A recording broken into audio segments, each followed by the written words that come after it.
Hey everyone, I'm Dan. I'm Nick. And we are New Relic Media. We specialize in innovative storytelling, and we're here to present to you our first project, which was The Path, Follow the Pemberton Mill.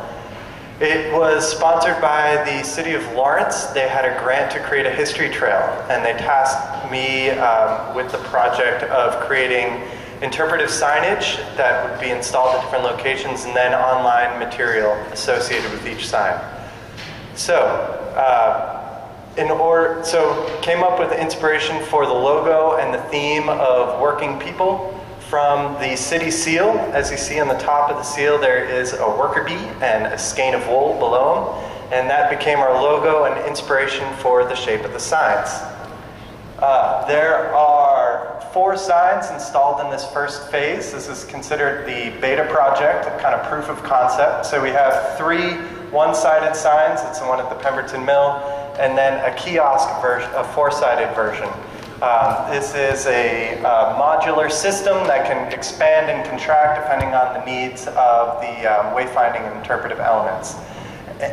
And on each sign is the website, tourlawrence.org, and Nick will explain what's there. So our project is a couple of different things. As Dan said, it's a collection of signs, it's a history walk. It's also a documentary film and video guided walking tour.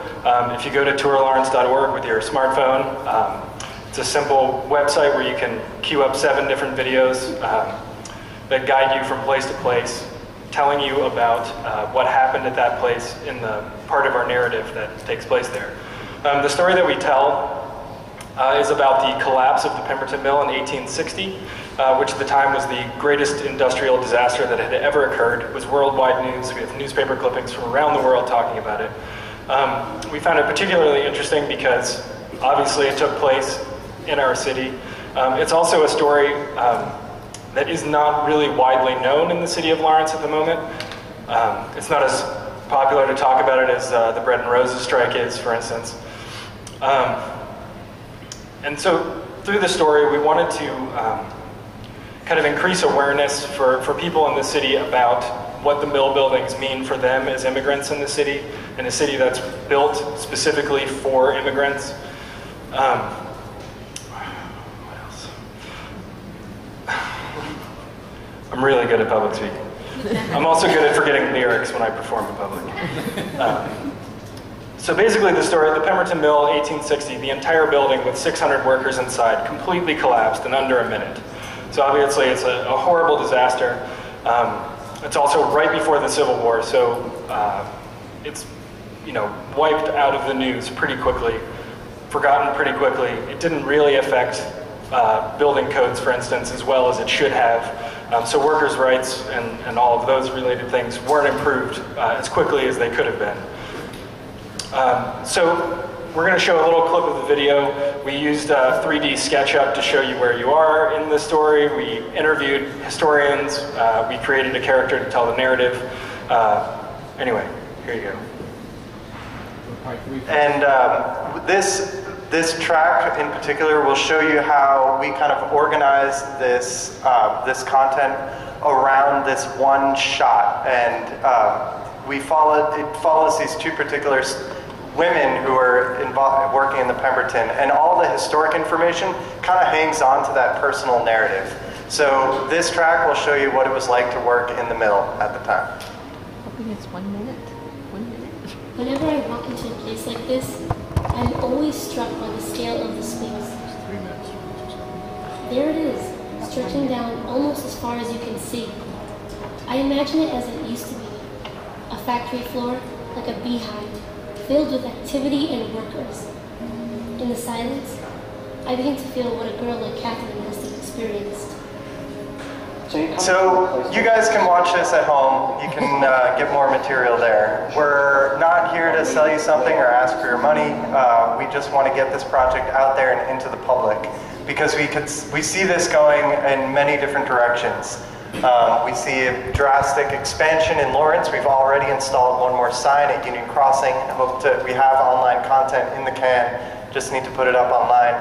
And we hope to bring this concept to other cities around the country. There is also a huge opportunity, as I was inspired by my work with the Sandbox Leadership Institute today, for not only for tourists to use this, but also for this to be used as educational material.